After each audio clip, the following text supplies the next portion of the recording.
Hey everybody, and welcome to my channel. My name is Mindy. I am a homeschooling mom to 4 kids. In today's video, I'm going to be diving deep into the good and the beautifuls, sparks, and stars. So if this is something that interests you, I hope you'll join me.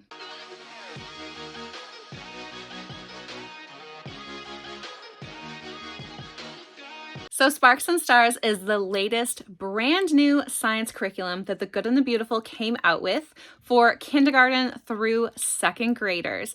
Now this is the 3rd curriculum that they have come out with geared toward that grade level. And so we're going to take a little bit more of a deep dive into it if this is something that you are considering for your own homeschool. Much like the rest of the curriculum from The Good and the Beautiful, this is open and go curriculum.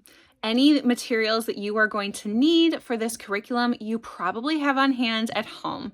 If you've watched my other videos, you'll know that I'm really not a big science experiment sort of person. And so what is in here is very manageable. So it comes with the parent guide and then the big book of stories. This curriculum has 30 lessons, and you can see here are the lesson topics. So when it's called Sparks and Stars, it's starting off with States of Matter. States of Matter is the very first lesson that you are going to do in this curriculum, and then it ends with Float or Sink. It is very highly recommended that these lessons go in order because what you're going to be doing in the very beginning of the curriculum, your child is going to probably need some of that knowledge that they learned in the first couple lessons to apply it to the last few lessons also.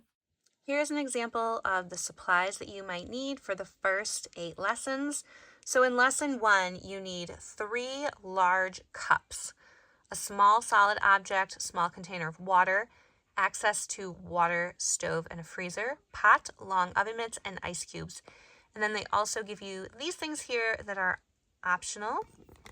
So generally we have all of these things laying around our houses.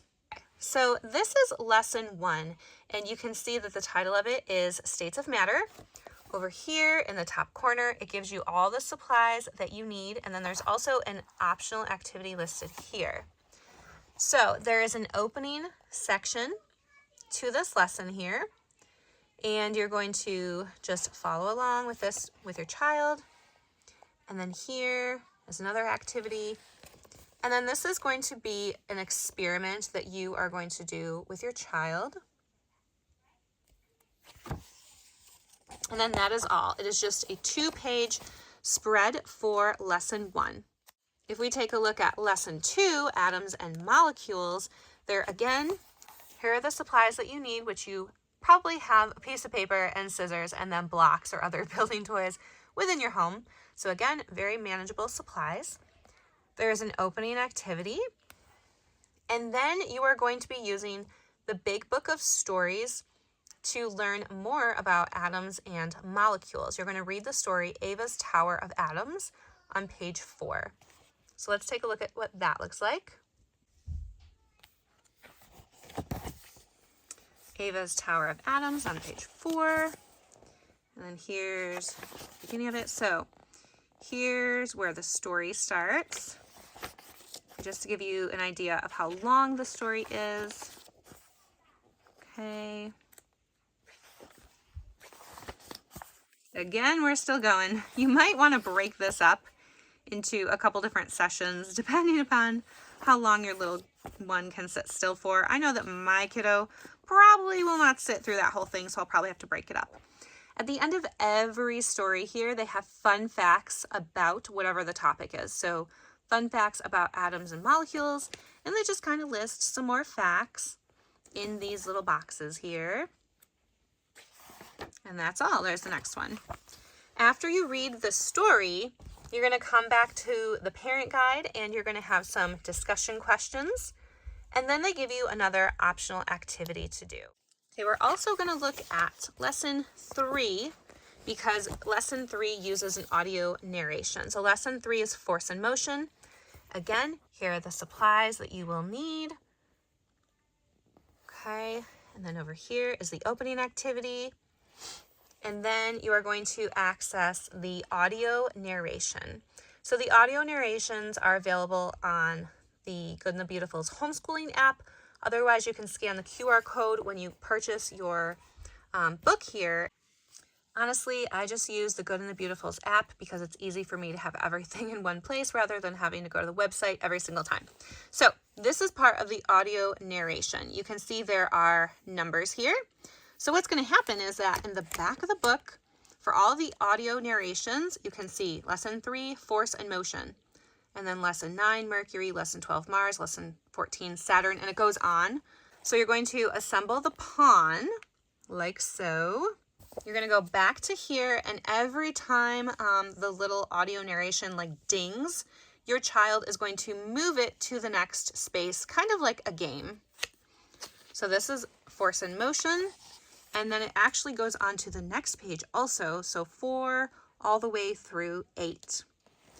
And then there are discussion questions, and then another optional activity. So then in lesson 4, gravity, it goes back to a story. There's a story. Lesson 6 is an experiment. Lesson 7 is what? It's hard for me to tell here right off the bat. An experiment. Lesson 8 is a story. And then lesson 9 is another audio narration. So you can kind of get a picture of how the curriculum works.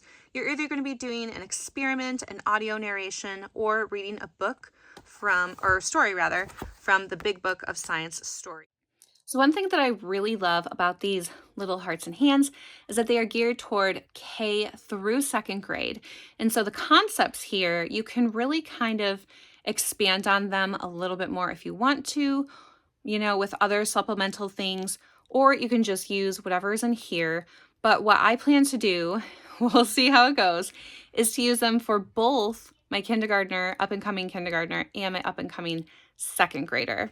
Now, we'll see how long their attention span lasts. My kindergartner is the one I'm kind of concerned about because I don't know if she'll be able to sit through these, but maybe if she sees her older sister doing them, she'll want to join in on the fun, and hopefully I can just kill 2 birds with 1 stone so that they can be doing science together. That is my big hope and wish, is that we can just do them together, the 2 of them. I also have Fields and Flowers.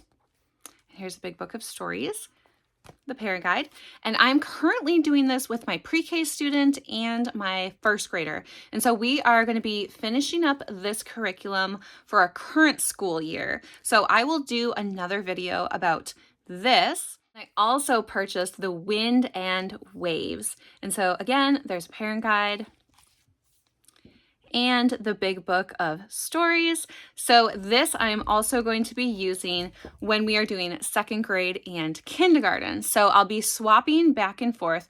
There were 30 lessons in the Sparks and Stars, and there's probably 30 lessons or so in here. So depending upon how much science we do next year, I'm probably going to be diving into this and kind of going back and forth between the 2 curriculums. But again, I'll be doing a separate video on Wind and Waves, so be on the lookout for that also. Well, that's it. Open and go, easy science for kindergarten through 2nd grade from the Good and the Beautiful. I hope you enjoyed this review that shows you a little bit more about what the Sparks and Stars looks like, and I'll see you guys in the next video. Bye.